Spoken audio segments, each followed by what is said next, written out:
الحمد لله رب العالمين وصلى الله على رسوله الكريم وآله الطيبين الطاهرين بألة تلدافع لكل منسو بكيسون النيم دانلا على كلا ريامو بنياريوه نكنتيولمو أن النياتنكو ميمو محمد تي أن محمد لدنبا يعني مالو أن مومو ينوم نينيا كان كتافو سنين الكيامة badingolun na kacha bunda min ka fay ko na dino anin ntaranya mbe kacha labi ala ma koyro kan kila nyima la bayim bayingo wala be kala koti mbe min satala andun kila nyima la bayim bayingo be den di muslimu lula tarikho ila tarikho kalondi muskoto karo kan mbina bankendiro kela wo kenya la be ala dan la fo ala senning almume be mantaben anu fo jari nyawa to yentara nse ala dani wo nyama ala se nyin sankuto kenya kaira sanoti anu se yimba mandal la fananko musukoto salo ning ala yendema mba kela karo tili tanjang wolo musukoto karo tili tanjang be musukoto salo kela ko sawo sang nkake nyame woto nde nyolu kabirin gunjur radio jane koto fm aning su fm wala home fm mbe birkama mbe imume be kontonna mba fule ko almanning albema bela jari nyawato la aning radio la moy lalo anina mol min yalon ko ni ka nyoje youtube aning whatsapp group aning fen koto atonde facebook bi mbe diamula min na wolo mo kila nyima la bayim bayim wa sallallahu alayhi wa alihi ngalong bayim bayim koto wolo nyinti ka fonti ka boddin krato kata din krato e fundi ta din kramin to itata fendole no kan wodin krado to katibe din kramin to wo fen ma soto man sone buliye woteta ta wo fen bayindi adin krato kilanyima awuluta makkale andun abe wulula wato min na jalambato sembo be wararin wo nyama ala wululalu ijama bana take jalambatulalu ti bal nsafu ko bunya min fango be maga kono wato wolomu bunya min ka bo jalamul balakana molu kan abe ko bi ni bunya moje dino la karola wolo mi alon ko man satalla e bunya di ala ay man satalla ala ya londi asonta ala nata bunya di ala itolu fanan wotumo jalan wolle beye wo nyama kila nyima kabirin awuluta alhalo taranyin na nyama andun alhalo be kenya lutumi alon ko amanyan tula wo nyama waya tinna alay kila parandi nyin kamma ko alhalo yalamandi kila nyima jannin abedan tele nin alatola jiko nyima tarin alamiye mulu be landi ala fay ka fay ko sadiqul amin to nya fola tilindingo mulu ke la fengul karafala kila nyima birin ala wodindi yawato anena man kesara dan lati bal aka tabe yamul kanta nyin kamma se baluno afanwe ay julayali ke jannin kilare ya be jila kam in kama moti ye min sabo ko ntele nga ke akunto ntele muhammad balundi dunia fitine nyin na min bembulu kila nyima tumo min na ala la fita kan yimman to kanda nata malaiko ki nan akan jibril akai ko karang nin imari to la mi daro ke ay londindiro kenen kalala ay adama dingo londi fenna amam millon karang imari le warata يا فاين يامي ولم اقرأ باسم ربك الذي خلق قرن إماريو تولا مي داروك خلق الإنسان من علق أي آدم دينو داكا بندي لكنترو بلا اقرأ قرن وربك الأكرم إماري لورثة الذي علم بالقلم مي لون ديروك قال علم الإنسان ما لم يعلم ay adama dingo londi fenna adama dingo fongo jato ma millon wotumo la nata dantero folo tumo min ala ya maro diala kay wuli ay diamu moli ya ayuha almudaththir kum fa anzir wuli yamul maslandi wa rabbaka fakabbir mari walandi wa thiyabaka fatahhir shtifanu lisani andi wa rugi safahjur jamfa nyawun ko la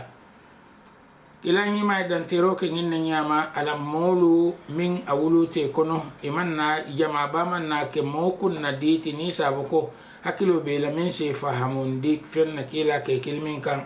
ila ke kilmin ka wolum folo nyin jalan jamal min no bal bulu wolun te tonyati al yenke ala kilin da madoron alinyanta ka wala batu yani ka wo ala wolum ala jamati wo ala munaka ko ala de atele daro ka fe wo fembe ate ala do mala wolmu me be mu ala jongol leti ala dafon leti wala koto minti ko kureshin ko bani hashim anim bilal kanne man satalla nya ko to wolum tonyati bari kila be dan tere wato minna woman ke to ngati kureshin ko nya ko to anin arabo nya ko wala mu forol bi yele jongol bi ye mara mol bi yele anin fen ko woya tin nay man kanya balu kon bari kila dun ala le yaki ala do min fa wo fo ay nyinne tandila ko nyin nata ko le makan ko bulbake e ma sambano mume ke toro la kila kan e toro la molukan minni alon ko ila ta tekila nyimala kila riala jiwa kan wosangi tam folo kono ya batandi je bak ala damma doron wala kada kantar lati ni wonte nun tinyare kolen seke bar ko ta dar fo wato mi alon ko site ko silan nyim muhammad nga fero mu me bege pour ka ko dindi fenna kamen fo ma ko dindino woto nyanta mine kala wala silan ali ngata kafa itol pareta kafa wato minna ala na takila nyima ya marwo wato ko silan nyin ko koleta bakela molu sita de ko be fala wata se funti maka kono yeta madina naam kudol ketale janni madina tabe kala min shaka bai'atul dikka kam kular nyoyati madina ko le min ke folo anim fulan jango woya tinna silo yeleta ka fo ko madina de nin ta yedo bi ko be soni alale madina fango kila nyima abarin kundalam jeti ya bunya bakale haniya tara mage ka kila fam bari barindi ngolom woya tinna woye badiya bambani o tarandi je sakko in anata ke kila ti woya tinna madina nata ke dinkrati ale min kere kila ko asita bayim ko haniya tara dol ka ko ya mira ko ate kila fam la karo la mira ko nin abe bayim kala kabo maka bitala dami wala may muslimu li amal ko ita dami fulo bayim wala mu Ethiopia ti al habasha bari wom wala miro ti manzata Allah min diala wala minti ko asita kata madina kila nyima sallallahu alaihi wa alihi anati pare nyinne nyama pour kata madina woketa ke koto karo ke koto ka home ko safar ke koto karo atili muang aning warawla ke koto karo tili muang aning warawla anati wakil ko silang abite abe funti la makka kata madina kabiri wokata atakila nyima sallallahu alaihi wa alihi atata wali nyama kata Abu Bakr as-Siddiq ya radiyallahu ta'ala anhu anata fuki Abu Bakr yako fa inni qad udhina li fil khuruj ntede Abu Bakr ala dunya tanya ko mafunti ngaba Makkah qala Abu Bakr as-sahaba akaydum Abu Bakr ya ni ga kay foyte dum nte dum nyante teri nyala ba wolum suhba nganta talenye ila kala wolum ni nyanta talenye wala ba bi abi anta ya rasulullah akay ngankali ngam ngekuma ka ngulula la ta'ala lakila qala kila kay ko qala rasulullah sallallahu alayhi wa alihi na'am kila kay ko ha nin itele bitala bayin Abu Bakar wo nyama ako kila nyima e ko khul bi abi ya rasulullah ihda rihlatay hatain akay ko nanyi nyon ko me fulul kilomata ntanga kilomata so ngata bayin kabila fu kila sallallahu alayhi wa alihi akay ko mba tala bithaman mba jolal adama di umbe bunya abe balorim bunya kono bunya ko doron akawaleke atala makamo jibela wayatinna ay fenta amanyan kaminta abenyin ali halo minto ate alo nanin ala tema ko abubakar ta kodi lala kan ko be minta le ajo barata fana ya no ko kule bika ke kensenke abubakar e kodo le ken be ala be yan kundu fa e soto woto niya tara anin abubakar be ala la silo kan woto abubakar ya fansun selen kam fen soto nyami ate fana nyanta fansun selen kam fen soto wala nyama ako abubakar ko mbe jolale yimbe yan yimmi ya dinna nyonko moni mba kodo se ndile kila nyima sallallahu alaihi wa alihi aye pare nyin nyama ani abubakar mfundita aya tara kureshin ko fanan ye fero be se de pour nyin kamma kana fundi ka to suto ko ba fala fundin ke le sulam fangol dila ko ta siya da do na sino de ta fa rada kila nyima fundita le abe surat yasin karanna aw ja'al kahan fa kasi wa ja'alna min bayni aydihim saddan wa min khalfihim sadda fa aghshaynahum fahum la yubsirun ay fundite kawale nyama banko ke kungol kan atare tolbe sino la ani abubakar ta hinna nyama bar kabirin afundi da makai bantala alanyin ay kuma fuje amu balafa kuma balati yalon adama dingo iwuluta dinkra minto wolum dinkra be nyaari motife iwuluta banko min kan wolum banko be nyaari motife saate min kono wolum saate be nyaari motife wolum dinkra te mi anin kum hana berolu ayirolu aw be yamalu imume be ini be dal mulunta nyu amunda ko jeel mi yati wayatinna kabirin alota ko di mak ay maka jibalon ko silangan ko di makalale ay nyum kuma di ma fa ko ما أطيبك من بلدة وأحبك إلي وكاي مكان كالي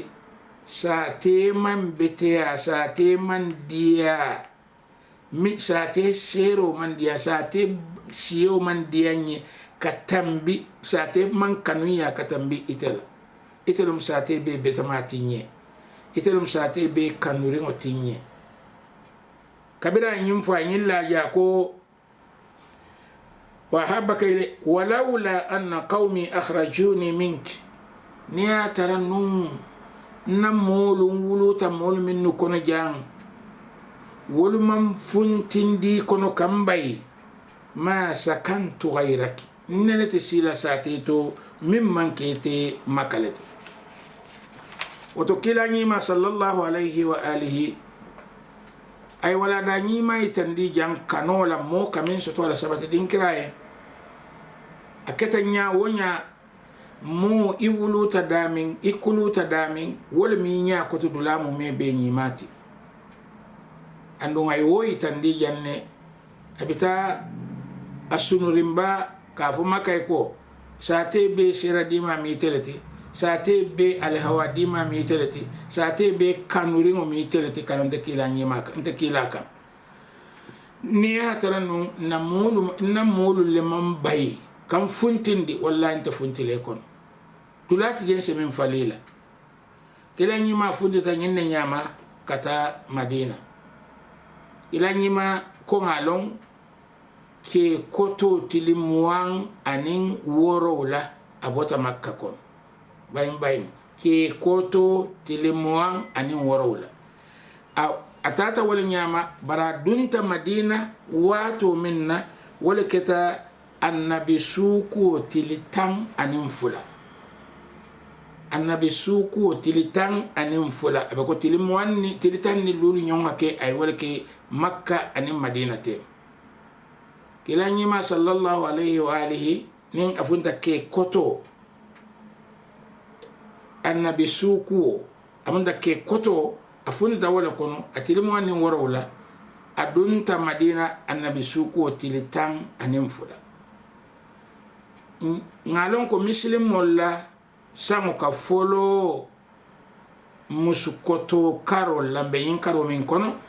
muslim molla kalende la tarikh wala almanaqo aka folo atili folo wala mu musukoto karo tili kilinti atili folo ya to lai ka foko samu mi alongo kila nyima e bayin ke akono to nyalomo bara manke ko kila nyima e bayin ke musukoto le kono muskoto karo fatale ke koto tilimwan anin worola woto le kila nyima tata bayin wala afutata madina annabi suku tilitan anin fula kila nyima la nyim bayin kata nyenna nyama madina koli ya bendum nya nyima la bari jannin kala madina ko kenya fo bayin o kabo makka kata madina molle biye minni alon ko kila la nyi hijra nyin ko la bayin kono mo tenyina la no wolula wo molu folo wolo mu aliyunti abi talibin dimma kila nyima fa wala kuludin dem tumo min na kila nyima ni abubakarin tata alo mu kila nyima ta nyolati sahibu lati sallallahu alayhi wa radiyallahu anhu bari kafiro le beshirin inina sulampangolo ko ibe kila fala Sayyidina Ali kila ya dondi ate kila fala dondi kolla kila ya sitifana ate kila fala sitifano la nyen kamma nim molu minu be bante yeji be salon ko kila biyele Ali na ite la noto ja ni na te ko be faro kele betel taraja mbari tende taraja alu sonta ay kila nyima la sidifano tal don ko ta aya dun ayela kila nyima la dulat woda mante bari modolu ila karfar fengol be kila nyima bulu modolu ila karfar fengol be kila nyima bulu menni alon ko anyanta wo karfar fengol murundi le kanne ay wol be itandi alola nin sarati imefa woto nyimfengolu isis di imariola woto aliwulo mo foloti mi ya lon ko nin kumu aya niyo di kila nyima la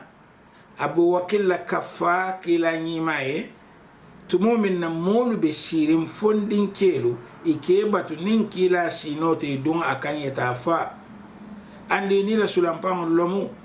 nin tumo min na aliu yela kila la dulato andun abe kila la sidifano babala woto ni dunta sikati je iba matala ko kila nyima lumu iba falale woto aliu ayajatu di ayelo di wo bongo se sonia ate aliu fam fe katambi kila nyima yelo mo fulan jang mi alon kon sala kumo fu jang wolum Asma bintu Abi Bakr Abu Bakr dimmuso wala mu na Aisha bari musoti wo Asma bintu Abi Bakr Abu Bakr dim musonin eka fay ko dhatan nitaqain mi alon ko beleti fulati wolom yinti aka beleto tani asita aka domoro ta aya ke do kono ay wo fanan siti aya samba afa maye anin afa materi Muhammad sallallahu alayhi wa alihi tumuminna wal gharu thaw bere konko mi ka fay thaw din ko biye kila nin Abubakar dunta wolato Asma de ka domoro ta ka sambe ye nin kamma adama dingul ti alako wa ma ja'alnahum jasadan la ya'kuluna at-ta'ama wa ma kanu khalidin man adama dingol da annabiyo mol ke jati kanke liti min be ka kino dum andi man ke dama lalti ita tula dunya kono fa Asma woto foka la lodula gitandi jan kende ke kato domoro damma sambo kila e wodoronte de bari Abi Quhafa wala mama Abubakar fama aya tara wo ke bata han fo nya fin kita aka wo fanan dunyandi asa juso sumiyandi adin wala koto min saka Abubakar tanin kila nyima sallallahu alayhi wa ali ma dama takatanin nake so kono kata garu thawr e andun anim balu kata ni amama min sake Abi Quhafa te akolayata bulbake bawo ke bayata Abubakar na fululu anin kulu be marala nyami woko kolayata bulbake bar Asma nata kata ka ke bayin tenkundi ka ikanyim foko bawo ke banya fin kita Asma ay berol ta ke landi ko ay fem bita kan ka fay ko Abubakar la na fulu anin ala fengo dolle bi yanke ba ka mo moten do ka fo alhamdulillah ka je ko yara fam atinyar ti ye folo Asma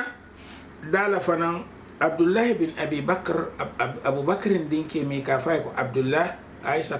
barin kelum nyin Abdullah wala do ko kata minti akela kila nyima ni Abu Bakr fe bere huo konole bari jannim fajiro kafar aka wuli ayta Makka makan kolu kamera akela makale baraka minke nyinno mimbe Makka akshana kibaro ta ayna futandina kila nyima sallallahu alayhi wa alihi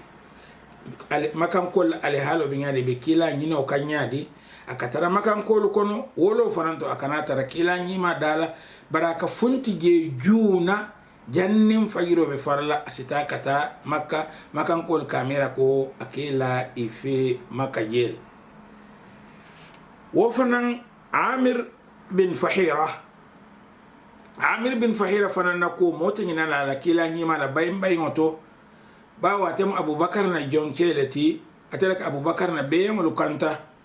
nyin kamma ka filindiro ke molla ikana sinnoli yeminnu katabira woto kana murunna atrebe kila nyino kam ateka beyen tamandi nyim molu sinnolu kam minni yalon ko isake ko Asma Benyamin anin Abu Bakar dinke me ka fay ko Abdullah ibn Abi Bakr akamoni nyim molu kili lodula sotole lodula mi yalon ko nin kumu ye kila sembentu yandi ye dino sembentu yandi andun ye bulo la nyoka nyinkam maka ala de ka kila dema wo nyama fanan yadullahi fawqa aydihim ala bulo be tol bulo li santola kila nyima sallallahu alayhi wa alihi kuma fali nyami kabirin tubo min nafilata Madina wodin krato ala kerekero kata minti wala minti ka sabati dinkra tarandi muslim wala nin atafango wala dinkra mi yalon ko asake misiroti mol se kafunyo maje ise la balwol keno je ise la koku keno je ase karandino ase koku tandilo no wodin krato se tarakiso kono je kila nyima sallallahu alayhi wa alihi ala ta Madina woto kudan tambije o fana fongo witandi kabo doya kono kabo kanjio kono kabo silango kono jatoma anin dankeneyama atata futa dinkrado sa mi alonko wo silango banta yele Madina kol be la fele aya ka sali kenabato kala alquran karan kenabato aka dino itandi kenabato silan ko banta yele fe wayatinna ka mislimiya kafo mislimol kafu nyoma ila kanwe tarata mola ala ya marokan aya no damin to wala Madinata ama wono Makka yin sangi min aya ke Makka ama islamu kango tamandino Makka kono fo abake kan damin to mol minnu la taala kullo kono ane wala kawa kulu bika kekene bato wo nyamaje kila nyima sallallahu alayhi wa alihi jondin joyami yalon ka be balu ke kam wala kono Makka ne limane ya molu tumo min nanata Madina bayin wala wo jondin joya fanan ay dango ke wo fanan bawo ala yaki ko ala kili yabatu fulan jango adama dingol bele kan ibelo mu alla jongot fi samante ya man tara arabol nimmo koten nutema bari ala ya fi samante mo wolo momi yalon ko ikata ala no malat kila sallallahu alayhi wa alihi kabirin ay wo ke anata yin ke fana kabadiya dum Makkan ko ni Madina ko te muhajirin nin ansarul kabadiya dum ite makato yin ko le aka bakal moy wuluto sade to yina ila ko be fili ye kun kilmayna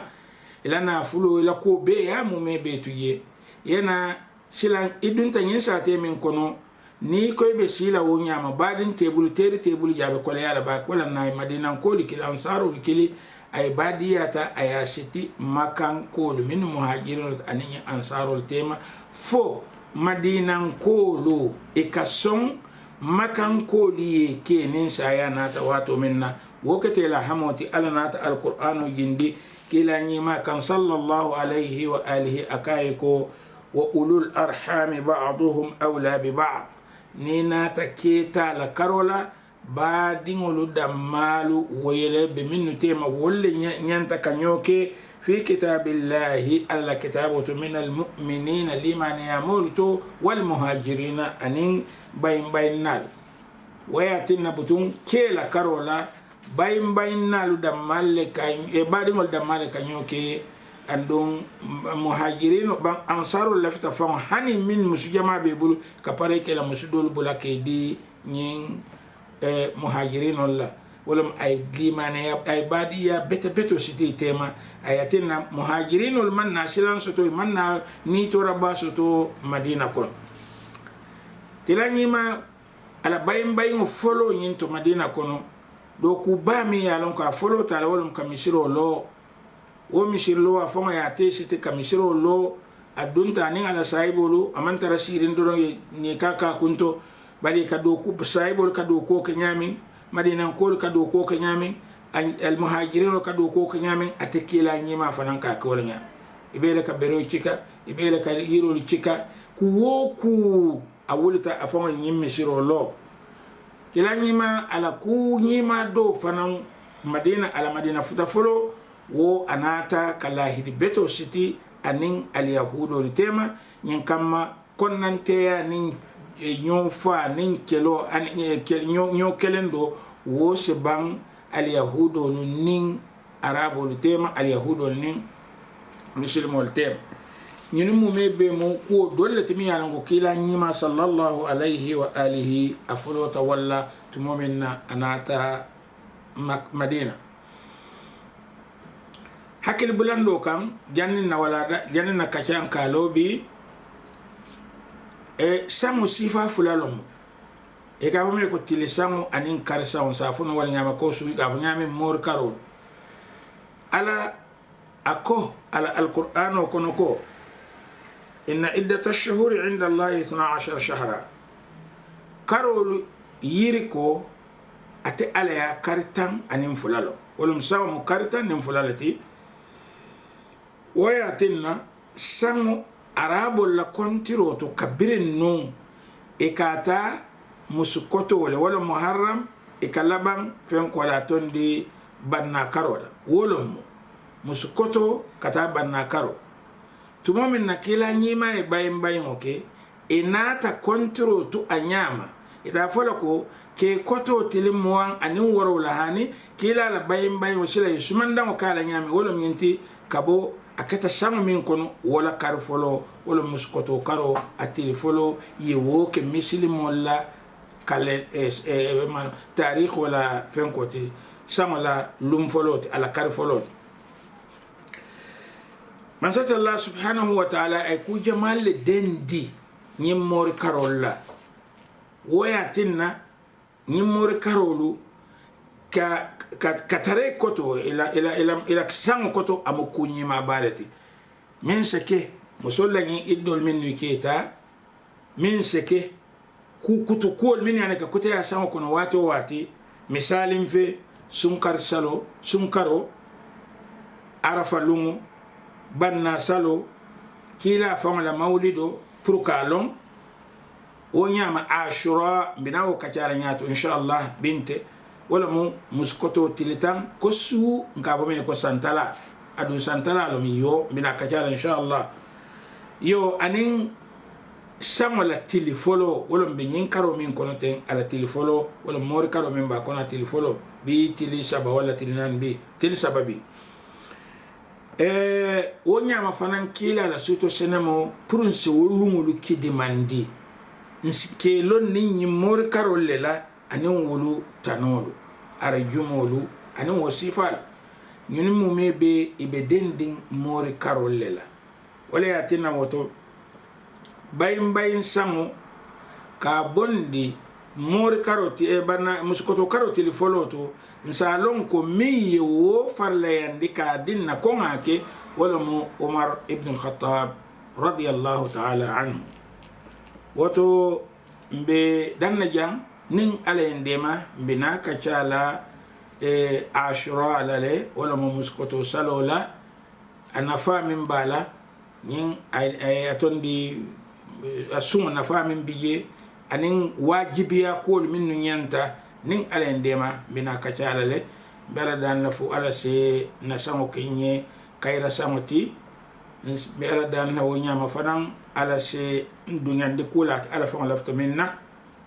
ngin nomu albadi ma sidi ali ya nambal kontonna wassalamu alaikum